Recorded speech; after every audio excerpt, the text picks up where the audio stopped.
یہ 15 اور 16 کی رات کا یہ معاملہ ہے. 1:30 بجے کے قریب رات کو میں آفس میں کام کر رہا تھا, میرے ساتھ میری بیٹی ڈکٹیشن لے رہی تھی اور میرے ساتھ ایک ریٹائرڈ DIG بیٹھے ہوئے تھے اور ان کا کیس ہم تیار کر رہے تھے. تو یہاں فائرنگ ہوئی ہے. تو مجھے بیٹی نے کہا کہ ڈیڈ لگتا ہے فائرنگ ہو رہی ہے. تو میں نے کہا یار بیٹا چھوڑو, لاہور والے بڑے یہ جیدار قسم کے ہیں, یہ پٹاخے شٹاخے ایسے کرتے رہتے ہیں,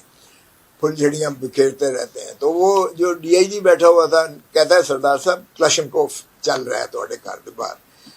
اتنے میں میرا ڈرائیور آ گیا, اس نے کہا مجھے گولی لگی ہے, ٹانگ پہ گولی دکھائی, اس نے کہا مجھے گولی لگی ہے, باہر گولیاں چل رہی ہیں. تو میری بیٹی نے 15 پر جو ہے فوری فون کر دیا. فون کیا تو اتنے میں بھی باہر نکلا. تو یہاں باقی بھی ہمارے ملازمین یہ بیٹھے ہوئے تھے دروازے گیٹ کے سامنے اندر کی طرف بیٹھے ہوئے تھے. میری گاڑی جو ہے اسی طرح کھڑی ہوئی تھی, گاڑی پر بھی مڈگارڈ پہ اور سامنے جو ہے وہ لائٹس کے سامنے گولیاں لگی ہوئی تھی. اور پھر جو ہے 7 گولیاں ہمارے گیٹ کے اندر سے, شاید آپ کو اب بھی نشان نظر آئیں لیکن باہر کیف انہوں نے لیے, اور باہر گولیوں کی وہ جو ہے جو خول ہوتے ہیں وہ بکھرے پڑے تھے. اتنے میں 15 کی پولیس بھی آ گئی, اور پولیس آئی تو بعد میں تھوڑی دیر بعد SP اور SSP انویسٹیگیشنز بھی آ گیا. تو میں نے کہا کہ خیر انہوں نے اپنی جو بھی کارروائی تھی وہ خول وول انہوں نے قبضے میں لیے. اور اس کے بعد مجھے کہنے لگے, میں نے کہا دیکھیے آپ میرے بیٹے پر 4 ماہ پہلے جب گولیوں کی بوچھاڑ آئی اور ان کی آر پار گئی یہاں بازو سے اور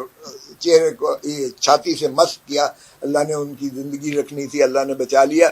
تو 4 ماہ ہوئے آپ کے کچھ نہیں کیا گیا اس معاملے میں, مجھے یہ بتایا بھی نہیں گیا کہ تفتیش میں کوئی پیش رفت ہوتی ہے. تو میں نے کہا میرے ڈرائیور کو زخمی کرنے کا, میری گاڑی پر گولیاں مارنے کا, میرے گیٹ کو چوری کرنے کا,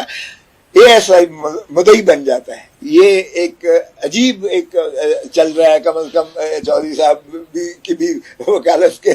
50 دہائی سے زیادہ ہے, میری بھی اتنی ہے ماشاءاللہ, بیٹے خرم کی بھی. ہم نے یہ کام کبھی نہیں دیکھا تھا کہ اس طرح سے مدعی کوئی اور بن جائے. یا تو میں نہ ہوں,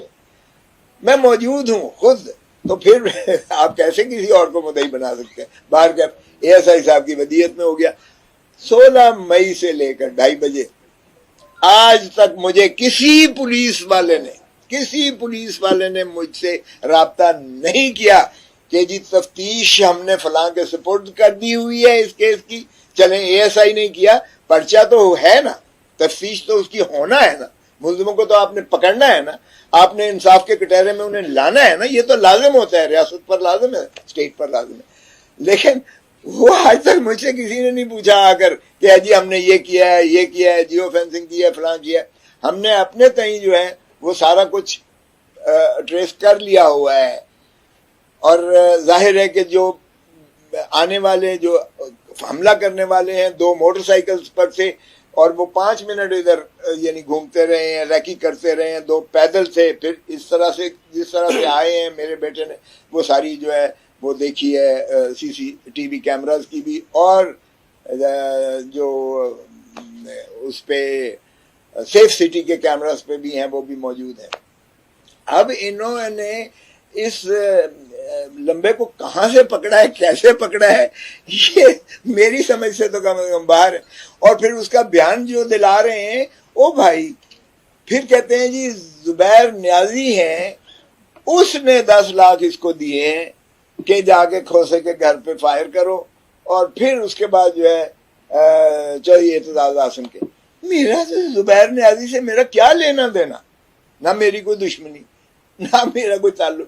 اب یہ پتہ نہیں ایک فوبیا ہو گیا ہے ہمارے اس میں, جو چیز بھی ہو وہ نیازی کا نام ضرور آنا چاہیے. او بھائی او بھلے جو مرضی کرو, لیکن فار گاڈ سیک جو اصل ملزم ہیں ان کو پکڑو, اور پھر ان کے سہولت کار کون ہیں ان سے پوچھو.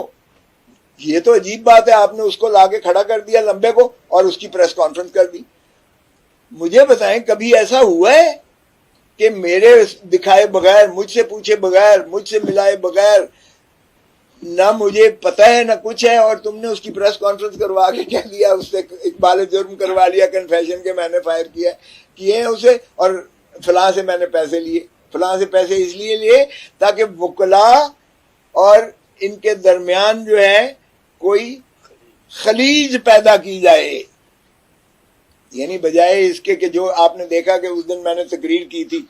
جس دن 15 تاریخ کو ہمارا لائرز کنونشن تھا، سارے پاکستان کے وکلاء کے نمائندگان آئے ہوئے تھے، سپریم کورٹ کے بار کے صدر عابد زبیری صاحب اور لاہور ہائی کورٹ بار کے صدر اشتیاق خان صاحب، ان کی ودیت میں وہ ایک پاکستان سارے کا اجتماع تھا وکلاء کا، اس میں کوئی 5-6 بجے کے قریب میں نے ایک تقریر کی جس پر بہت زیادہ تالیاں بجائی گئیں، کچھ لوگوں کو پسند نہیں آیا، جن کو پسند نہیں آیا انہوں نے آ کے یہاں میرے گھر پر پھول جھڑیاں برسائیں، چلیں ان کا اپنا ایک انداز ہے، کسی کا انداز تالیاں بجا کر ہے، کسی کا انداز پھول جھڑیاں جو ہے وہ بکھیر کر ہے، لیکن بہرکیف یہ جرم ہے۔ دیکھیے اگر آپ پاکستان کے عوام کو، پاکستان کے وکلاء کو غیر محفوظ کرنا چاہتے ہیں، خوف کی ایک فضا طاری کر کے آپ سمجھتے ہیں کہ آپ اپنے اقتدار کو طوالت دیں گے، اور پی ڈی ایم کے جو یہ گلو بٹ ہیں، آپ نے ماڈل ٹاؤن میں ایسا ہی کیا، اس وقت یہی حکومت تھی ماشاءاللہ، اس وقت بھی جو دبنگ اس وقت آپ کے جو وزیر داخلہ ہیں اس وقت وزیر قانون تھے پنجاب کے، اور انہی پر سارا الزام آ رہا تھا، اس وقت بھی ماشاءاللہ جو اب پرائم منسٹر ہیں وہ چیف منسٹر تھے، ان کے گھروں کے سامنے آوازیں آتی تھیں تڑ تڑ تڑ کی، وہاں سے جو 12 لوگوں کو شہید کیا گیا، اور آج تک اس کا بھی کچھ